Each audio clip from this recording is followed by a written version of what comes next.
Sans le Mali en son sein, le G5 devient désormais le G4 et de fait perd de sa substance, puisque sans ce pays fondateur, l'instance ne répond plus à son principal objectif. L'essence même de cette force est d'opérer d'une part à l'autre de la frontière, sur une profondeur de 50 km, adoptant une stratégie de droit de poursuite, et s'assurer que la zone dite des trois frontières entre le Mali, le Niger et le Burkina Faso ne soit pas une zone poreuse, autrement dit un nœud favorable à l'expansion du terrorisme.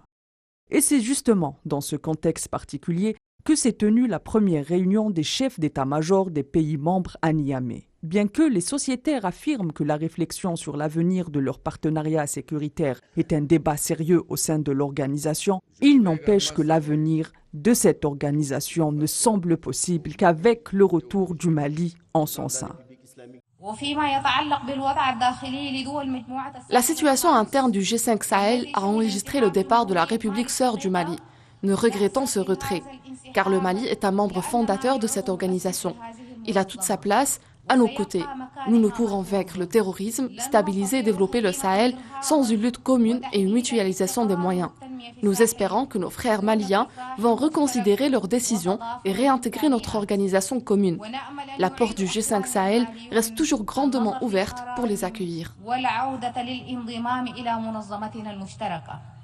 Une des questions que posent les observateurs qui est déterminante pour l'avenir de l'organisation, le Mali va-t-il laisser le droit de poursuite sur son territoire ?